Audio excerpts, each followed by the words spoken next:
এখানে যারা জনসাধারণ রয়েছেন তাদের কৃতজ্ঞতা, ভালোবাসা, বড়দের প্রণাম জানিয়ে কয়েকটি কথা আমি বলবো। সেই 9 আগস্ট 2024 একটা ফোন কল আমাদের পুরো সোনার একটা সংসার ধ্বংস করে দিয়েছে। যে 9 তারিখ আমার মেয়েটা আমার কাছে এসেছিল, আমি ভেবেছিলাম আমি গোটা পৃথিবী আমি হাতে পেয়েছি, তো সেই 9 তারিখেই তাকে দুষ্কৃতীরা খুন করেছে।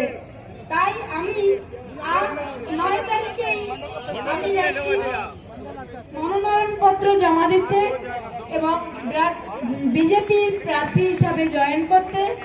আপনারা সবাই আমার সাথে থাকবেন, আগেও যেমন ভাবে ছিলেন এখনো ঠিক তেমন ভাবেই থাকবেন। এই দুর্নীতিবাজ একজন মুখ্যমন্ত্রী যিনি নারীদের সুরক্ষা দিতে পারেন না বলে বলেন 8টার পরে মেয়েরা বাইরে বেরোবে না, মেয়েদের নাইট ডিউটি দেওয়া হবে না। তো এই মহিলা মুখ্যমন্ত্রী আমাদের সবার লজ্জা, এটা পশ্চিমবঙ্গের লজ্জা, এটা পানিহাটিবাসীর লজ্জা। তাই সবাই একসাথে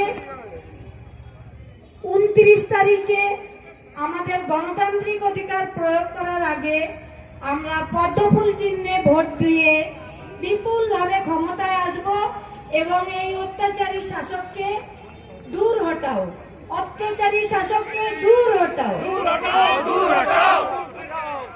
নমস্কার।